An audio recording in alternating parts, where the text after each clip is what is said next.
You're watching us here on Halftime Report, and as you can see, all the rallies on the frontline indices are being sold into. The mid-cap index, however, is holding up. I'm Mangalam Malu. With me, as always, Hormaz Fatakia. Hormaz, but let's start with the big mover of yesterday and a big newsmaker today as well. That is Asian Paints. We spoke to the management on the quarter gone by, reported a weak set of numbers, so a lot of details that were discussed with Amit Singhal, the MD and CEO. The stock currently at the low point of trade after seeing an 8% decline yesterday as well. So let's hear out what he had to say about the competitive scenario, the demand environment, and more importantly, any revival if there is. Overall, what we saw that the demand anticipation which we had was not to our levels at all. The consumer sentiments were quite muted. July started off well, but we had some really undistributed rainfall and flood conditions in August, which kind of affected the demands.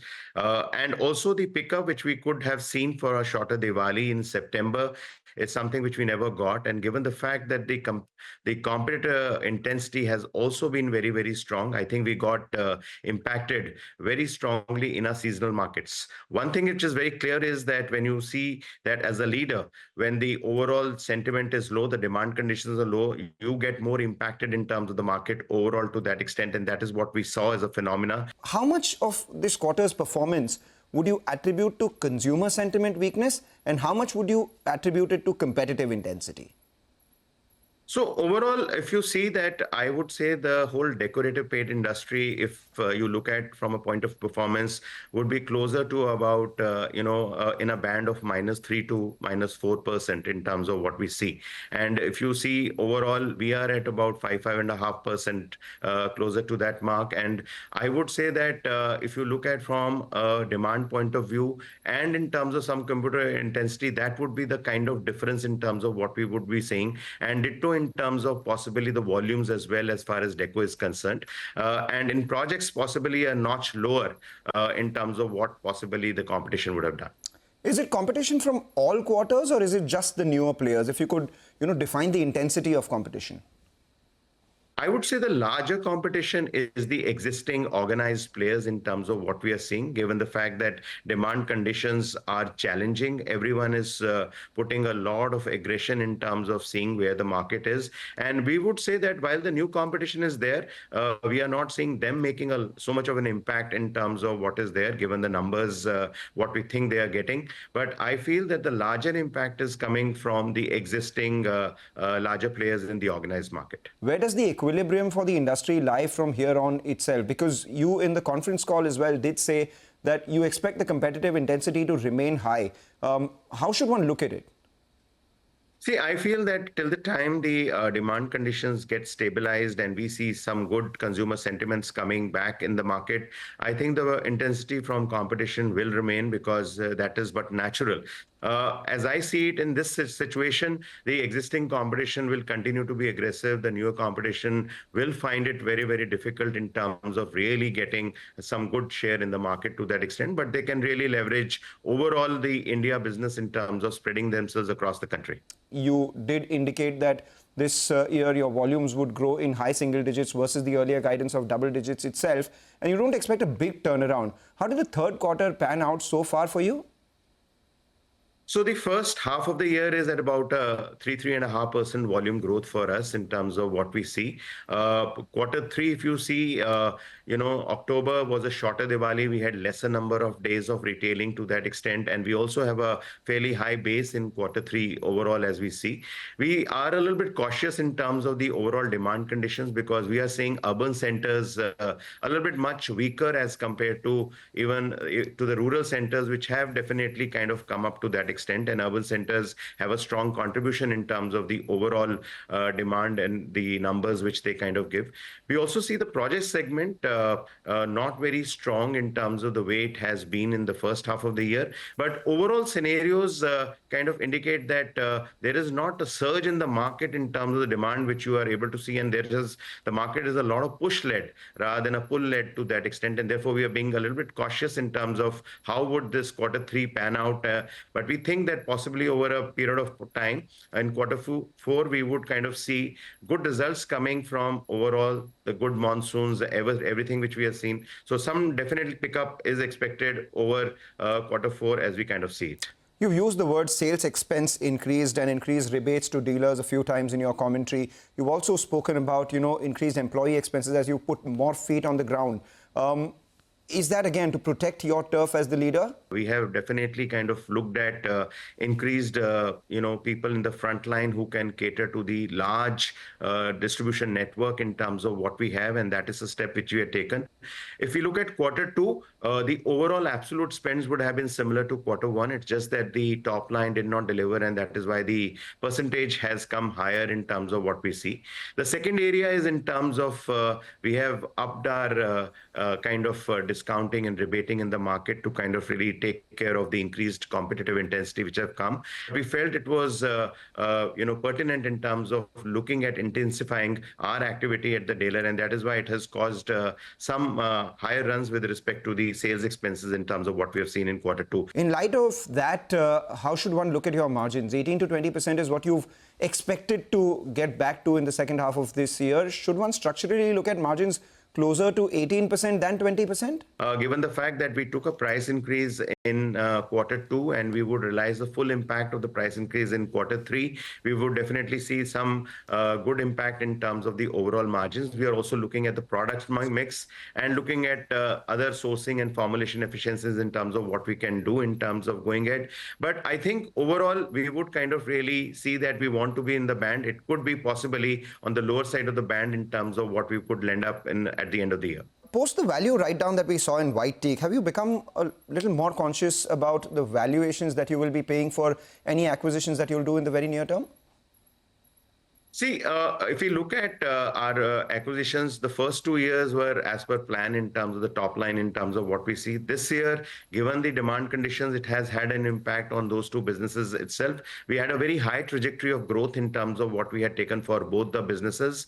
What we have got is double digit for the first half, but double digit is not enough in terms of the aggressive value which we had taken as a part of the growth of both the brands. But yes, it's a point to kind of ponder in terms of looking at that when we look at possibly anticipating very high growths in terms of what we take. We should kind of really look at how possibly demand scenarios can pan out in terms of looking at that impact. All right, and final question before we let you go. The stock is down about 27-28% from its 52-week high. Asian Paints is negative in terms of returns for FY25 so far after the decline that we saw yesterday. That makes it the third year in the last 20 for it to actually report negative shareholder returns. And if you look at just the absolute price, it's the same level as it was in 2021. So with such depressed valuations, do you think there is a sweetener coming in for shareholders from a company standpoint to stand behind them? I mean, can we expect something like a buyback, etc.? Do you as a company see value in it? So I think it is too early to take a call in terms of that. We are, as I said, there is a slew of initiatives in terms of what we have put in the market. So we are looking at a lot of newer products, a lot of new variants which are coming into the market. We are looking at some new strategies in terms of totally revamping and giving a new packaging to the customer. We are looking at upgrading quality and looking at really leveraging the corporate brand far more strongly. We've got our Har Ghar Kuch Kehta Hai back, and we see that possibly, I think a good way to kind of really do is to show numbers as we go ahead. And therefore, I think the core job at this moment we are saying is that how we can bolster the brand, get back, what we have kind of lost in the market to that extent, and strongly kind of leverage our sales in the next 2 quarters to see in terms of what good returns we can go give it to the shareholders and get back possibly some of the expectations which our shareholders have. But you can also accelerate that by doing a bit of a buyback or sending a signal to shareholders who have been waiting for numbers. Before the numbers come by, you as a company would stand to benefit more if you believe the numbers are coming by and you just go ahead and do a buyback, right? Definitely, I think that's one of the options, but we are keeping all the things open right now. As I said, the first line of thought is to kind of really look back in terms of really accelerating our performance in the market, and that would be paramount. Too early to think of it, but a buyback is definitely an option. Plenty of takeaways from that interview there from the management of Asian Paints. Time for a short break. Up next, Samvid Gupta, the Joint Managing Director of Gateway Distriparks, joins us to discuss the quarter gone by and the road ahead. Stay tuned.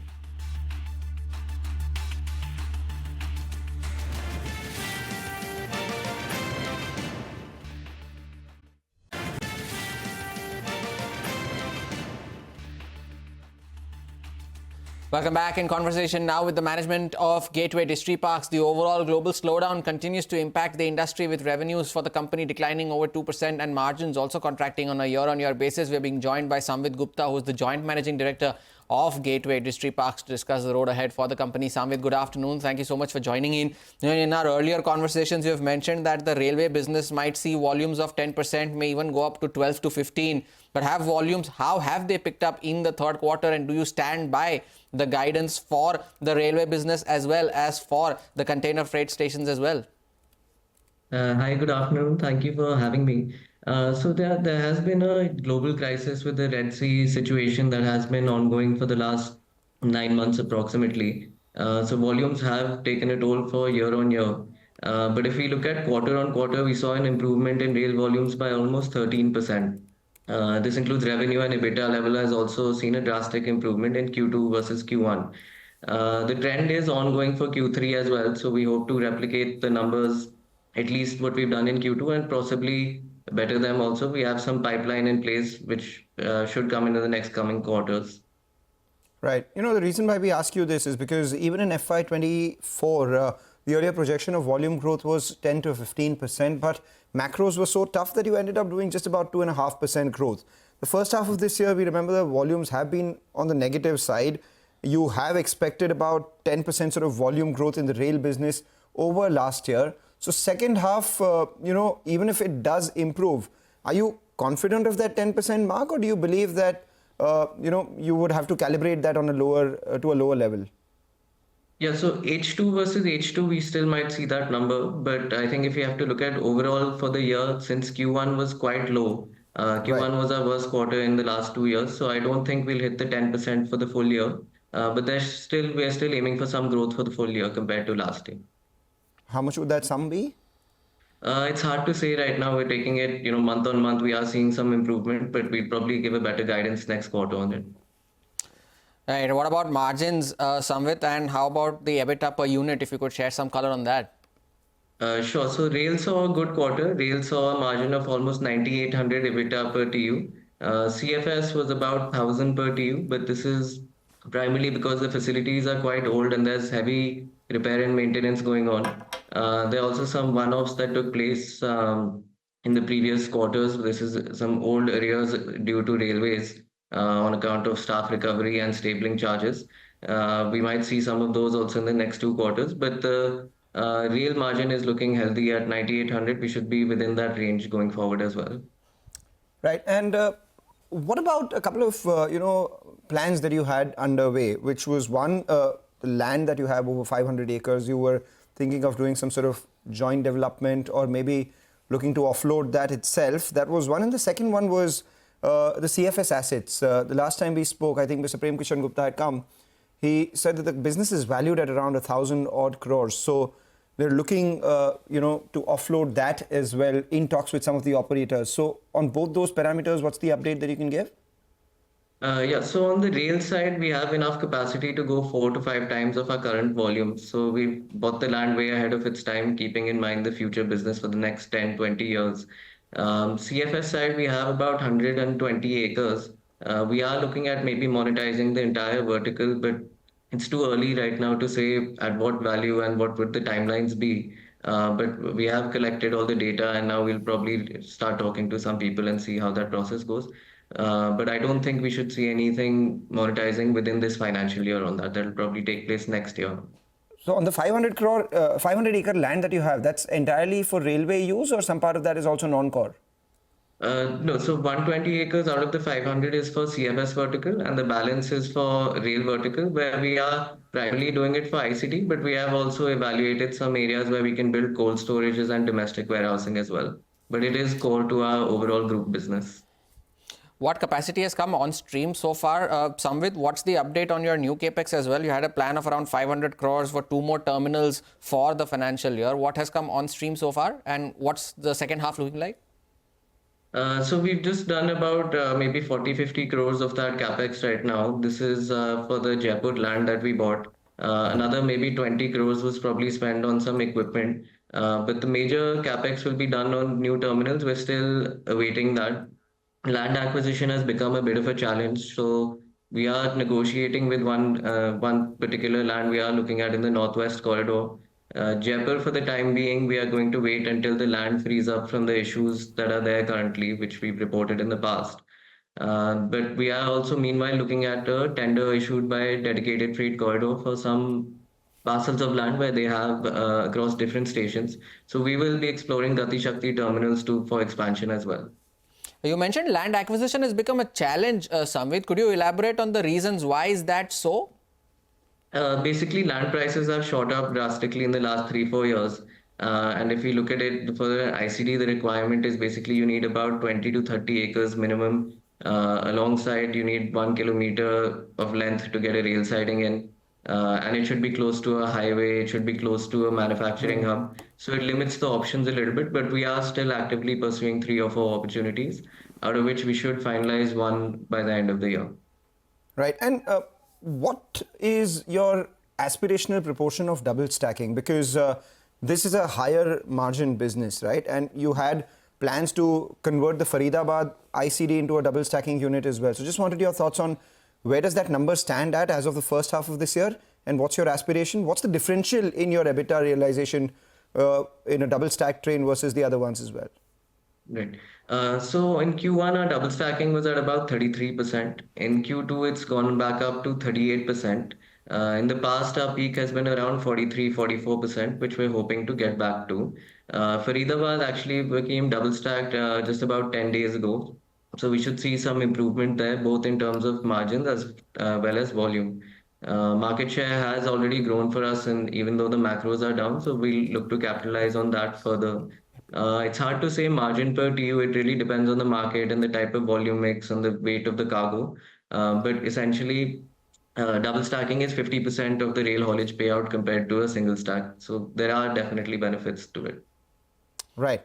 The other thing is Snowman Logistics. You did say that some part of the land that you have, the 500 acre, of which 120 is non-core, considered non-core, you are building cold storages, etc. And we'll speak to you or through you for Snowman Logistics as well. They reported their numbers, a 15% revenue growth.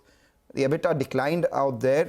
They have a planned capacity addition. So if you could give us a sense of the expected growth in Snowman Logistics for the remainder of this year and your plan, whether you will go the whole hog this year as well when it comes to acquiring stake. Because FY24, you increased it by about 5% from 40 to 45. And the first half of this year, you've increased it by another 2.1%. So are you going the whole hog this year as well? Right. So yes, we'll be planning to finish 50% by March under the creeping acquisition. So that is still on track. We're buying about 1 to 1.25% per quarter. In terms of growth, we are looking at 20 to 25% top line growth in Snowman. EBITDA was slightly down in H1, but H2 should be slightly better as we are starting our Lucknow, Calcutta and Krishnapatnam. All three should be operational within the next 2 quarters. There was some loss of business and some increase in electricity prices, which has led to decline in margins. So hopefully Q2 should be better than H2 should be better than H1 in that terms.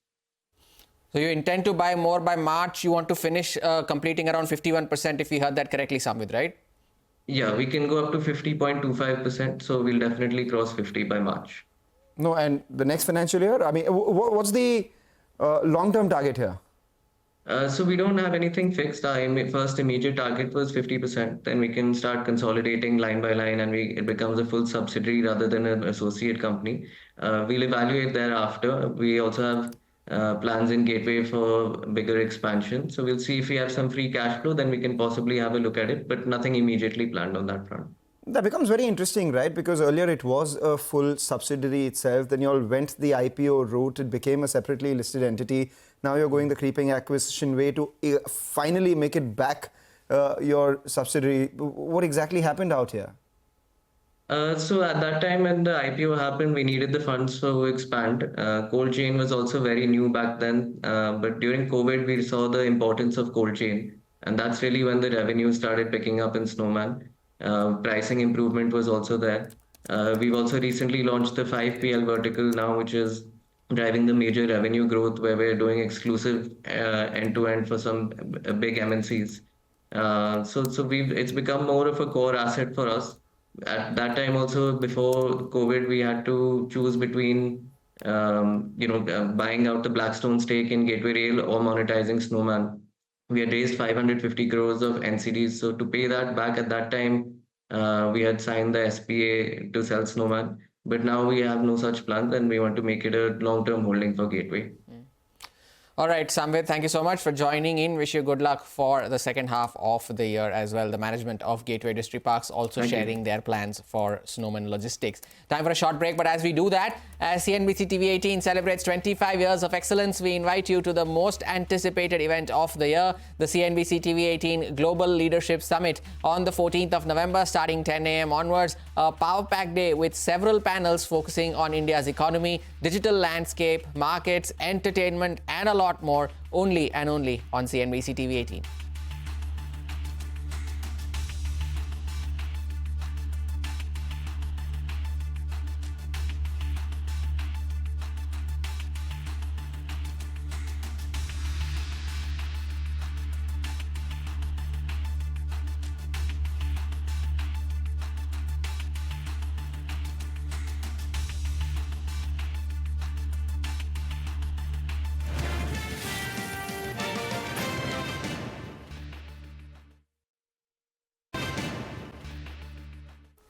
Welcome back. Good time to get in an update coming in from the F&O space at midday in the markets itself. The Nifty is actually currently lower, down by almost 31, 32 points in the lower end of today's trading range so far. And from the highs, it's actually down almost 120 points. And that's actually been the case for the frontline index over the last few trading sessions as well. So if you look at the Nifty, November 7th was down 300 points from the highs, 128 points from the highs on November 8th. And yesterday as well, fell about 200 points from the day's high itself, telling you that there is supply at higher levels. So what can cause it to turn from here on? I'll watch out for two things in particular. One is the IT index. Every dip on the IT index is being bought into currently as well, is in the higher end of the range, a fair weight on the overall frontline index. The second one is the Nifty Bank. Nifty Bank was doing well yesterday, but facing some sort of resistance at important, moving averages. Currently at the lower end of today's trading range, 51,700 thereabouts is where the 50-day moving average or 100-day moving average of the Nifty Bank is. So it will be very important to see.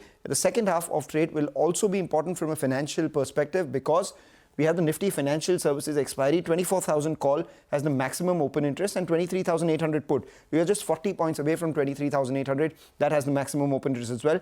The 50-day moving average is 24,003. So, at the high levels, there are resistances. For the Nifty, 24,200 call writers, fairly active, telling you upwards of 24,250 thereabouts, we will see resistance. Similar is the case with the 24,300 call writers, 24,250 to 24,350, the range from where we have seen a fair amount of sell-off over the last few trading sessions. But at the lower level, 24,100 put writers are still standing tall, telling you that 24,000 will be a firm support for the frontline index. What are the stocks that we're looking at from here on as well?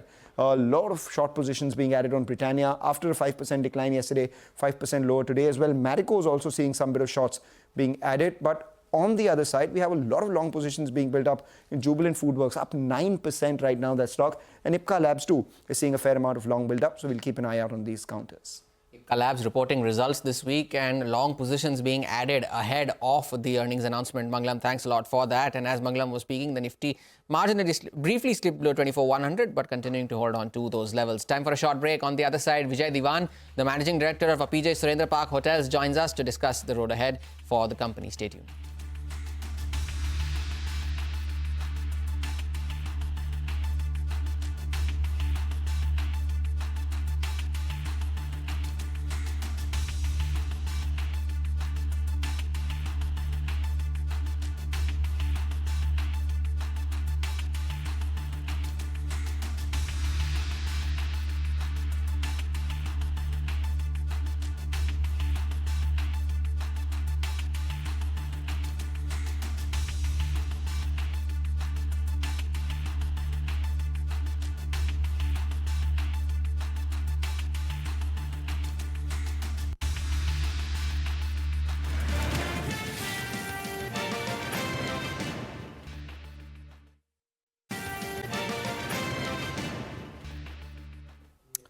Welcome back. You're watching us here on Halftime Report. One of the segments that has been doing well for the markets has been the hotel segment. We'll talk about that in just a bit. The Nifty is at the low point of trade, but we do have numbers coming in from Jyoti Labs as well. Revenue growth of 0.2%. The stock's up by about 3%. Remember, it's been a big outperformer over the last many quarters, but this time around, slowdown catching up with Jyoti Labs as well. They've been outperformers in the industry for the last 7 to 8 quarters. But the consumer slowdown has meant that the net profit has grown just about 1%, and year on year the revenues have been absolutely flat with just a marginal uptick that we've seen in the EBITDA as well. We'll get in some more details from the presentation as it is uploaded, but let's go forward with our conversation that we've lined up with the Managing Director at APJ Surendra Park Hotels. Vijay Devan, the Managing Director, joins in. Thanks a lot, sir, for joining in. The hospitality segment is doing well.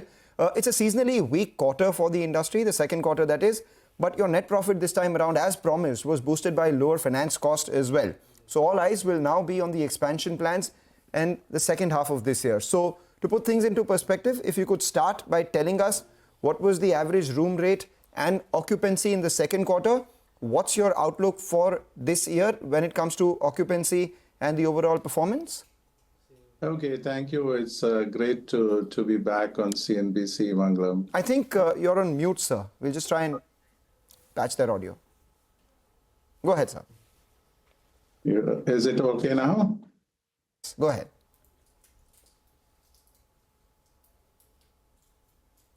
Are we okay? Yes, Mr. Devan. Yes, go ahead. It's good afternoon. It's great to be back on CNBC, Mangalam. So this has been a really remarkable quarter for us. There has been a revenue growth of 10%. We have had an EBITDA growth of 11%. The PBT has grown by 82%, and the PAT, of course, grew as we promised by 80%, and it's moved up from about 15 crores to 27 crores. The most important thing is that the earning per share have grown by 47% in this quarter, from about 0.85 to 1.25. In terms of your question, in terms of occupancy and ARR, we have in quarter two India's leading occupancy of 92%, and we have recorded an ARR growth of 4%. And we expect this to significantly grow in the coming quarters with the opening of 2 of our new palace hotels, which have actually just opened. We have opened the Lotus Palace at Chettinad, and which has had a starting ARR of around 15,000. And we have also just opened the Ranbas Palace at Patiala.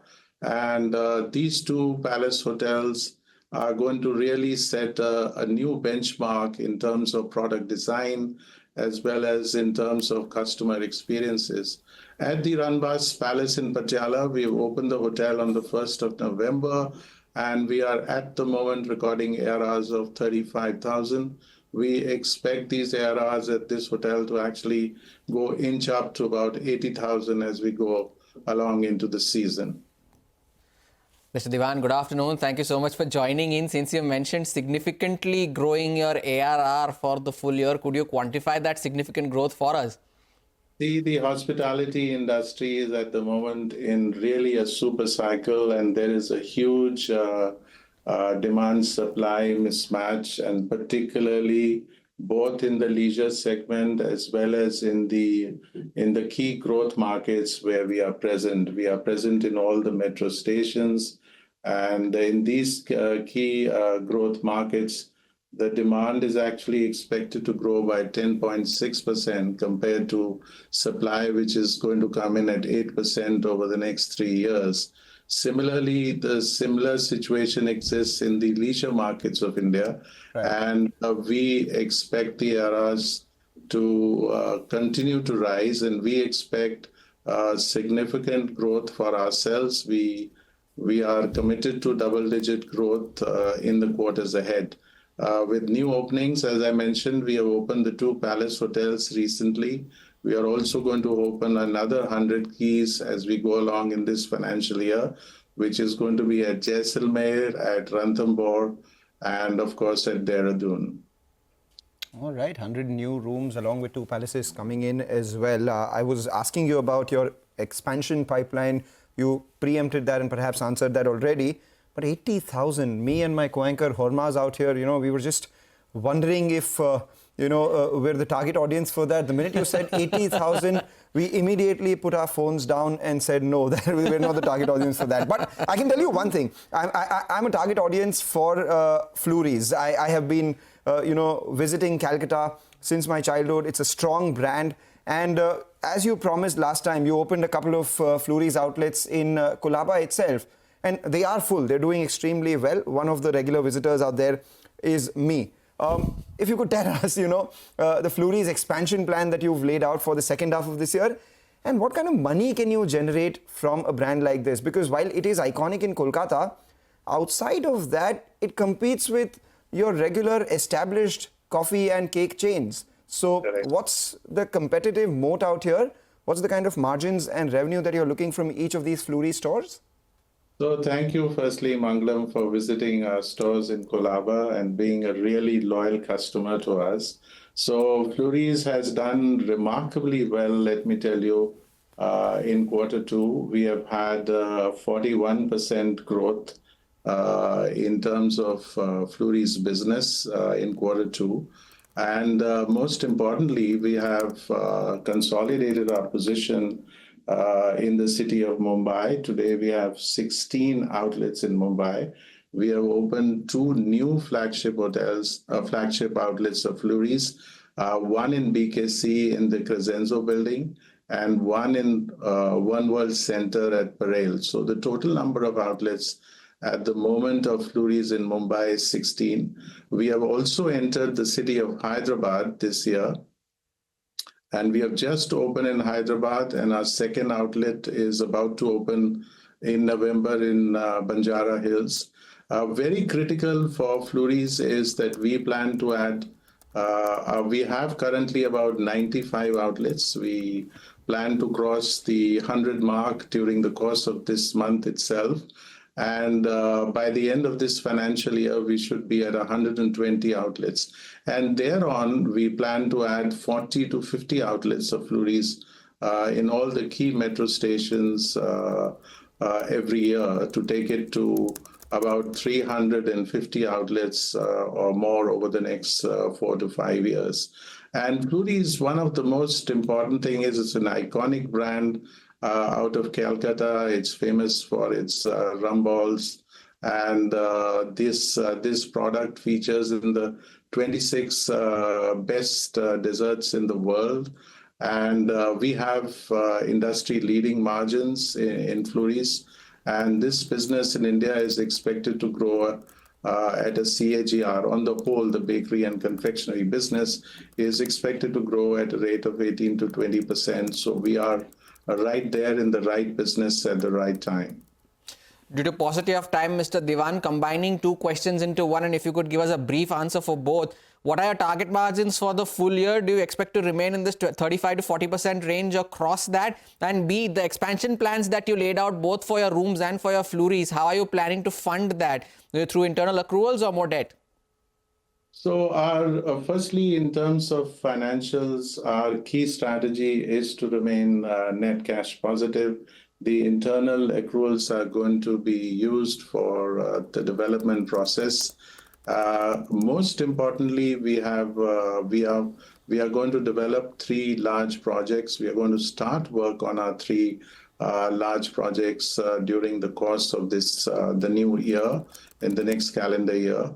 And we are going to undertake development work of approximately 10 lakh square feet, which these projects are going to be at Pune, where we plan to add 200 rooms. We plan to add additional 100 rooms in our hotel in Visakhapatnam. And significantly, we plan to open a 200-room hotel on the EM Bypass, our second park hotel on EM Bypass in Calcutta, along with 100 service apartments. So the EBITDA margins will continue to be constantly improving. We expect that as we go along The efficiencies, improving efficiencies is one of our key focus areas, and we expect the margins to improve by 1 or 2 percentage points as we go along. All right, and just a quick one, Flurys as a proportion of your revenues will be how much going forward? So last year, Flurys business was roughly about 8%. This year, I expect this business to be anywhere between 11 to 12% of the total business.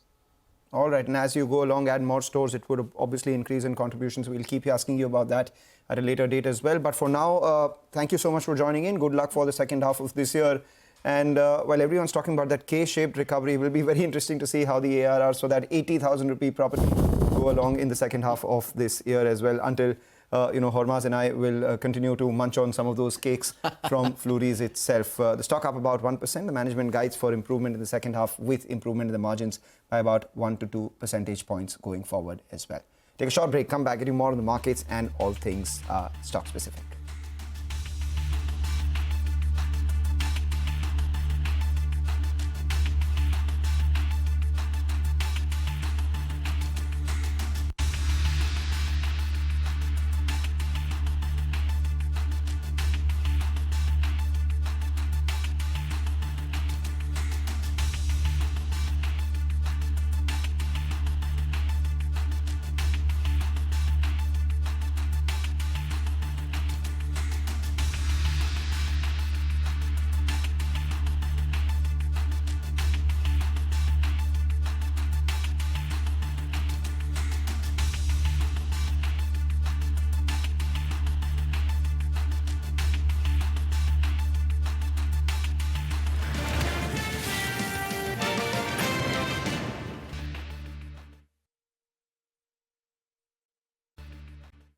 Back with us here on Halftime Report, and in our special segment, Fin Street, Abhishek is focusing on auto financiers, their troubles with the growth and the pain in the sector scene. Well, after the macrofinance sector, is auto financing facing issues with respect to growth and pain in the books? Let's see. Now, auto financiers have been outliers in Q2 FY25 amongst the NBFCs with respect to AUM growth. But the pain in their books is rising. In Q2 FY24, the disbursements growth was in the range of 17% to as high as 47% on a year-on-year basis. And in Q2 FY25, the disbursements growth rate is in the range of minus 1.2% to 15.5% on a year-on-year basis. In fact, Sundaram Finance saw a decline in their disbursements growth both YOY and quarter-on-quarter as well. Now, AUM growth had been healthy in Q2 FY25, both YOY and quarter-on-quarter, but it was way lower than what they had seen in Q2 FY24, both YOY and quarter-on-quarter. So, for comparative purpose, Q2 FY24 had seen AUM growth range in the range of 19% to 46% YOY and about 5 to 9% on a sequential basis. But in Q2 FY25, the AUM growth rate has dipped down to 18.5% to 33% YOY and about 4 to 6% on a sequential basis. Most of this growth has come in from increase in loan tenures. Now, most of the lenders enjoyed quarter-on-quarter net interest margin improvement in Q2 FY24. Only M&M Finance saw a decline in the net interest margin in Q2 FY24. But this trend has reversed in Q2 FY25 as most of the lenders have seen decline in the net interest margin on a sequential basis. Now, asset quality in Q2 FY24 had improved quarter-on-quarter for all the lenders. So, in Q2 FY25, ex-Shriram Finance, all these lenders have actually seen deterioration in their asset quality, which could be a signal of the times to come in the coming quarters. Now, NPA cycle in the lending sector starts with microfinance loans, then moves on to unsecured loans like credit cards, personal loan, etc. After that, it moves to car loans, auto loans, vehicle loans. Post that, it moves to the SME sector. After that, small and mid corporates, then large corporates, and worst case scenario, we have the home loans. Typically, home loans NPS does not happen very frequently, but this is the worst case scenario. Now, higher capitalization gives the ability to absorb any negative shocks coming in from deterioration in asset quality, if any. Most of the lenders that you see on your screen are strongly capitalized, anywhere between 16% to 20%. Now, the regulatory requirement is about 15%, and MMFSL is the closest one over here at 16.7%. Let's take a look at the valuation picture. These lenders are trading on a 1-year forward basis at a price to book value in the range of 1.5 times to as high as 5 times. Mahindra & Mahindra Finance is the only lender amongst the peers who is trading at valuations below its 10-year historical average on a 1-year forward basis. Now, Sundaram Finance is trading at higher valuation than its 10-year forward basis if you take a look at the historical average on a 1-year forward basis. So, comparatively, M&M Finance has the lowest valuation amongst peers, while Sundaram Finance has the highest valuation amongst the peers. Take that point, Abhishek, but rather day is low and the decline has been very, very sharp and sudden, just on the verge of breaking that 24,000 mark for the Nifty as well. It's been led lower sharply by the Nifty Bank. So pull up the Nifty Bank and you'd see a bigger fall out there. You know, my sense is it would be some of those index heavyweights that would be weighing down from the Nifty Bank itself. The obvious candidate would be HDFC Bank, currently at the low point of trade. Pull up the intraday chart of something like an ICICI Bank as well, and maybe a Kotak Mahindra Bank add to that list. You have all these stocks which have seen a sharp decline from the highs, most of them trading at the low point of trade, and that's impacted the Nifty, holding on to 24,000 just by the skin of its teeth. Take a small break, come back, and on the other side, we'll continue our focus on the markets, and Manisha Gupta joins in with what's on your radar.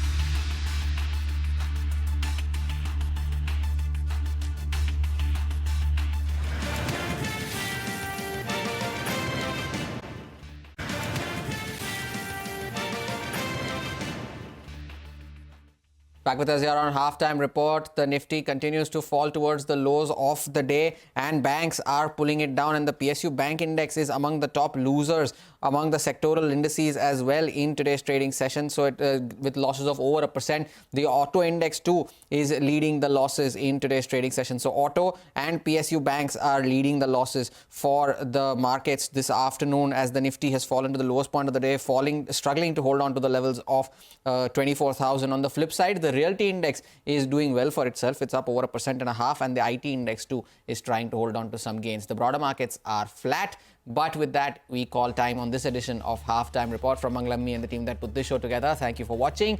Business Lunch takes the action forward.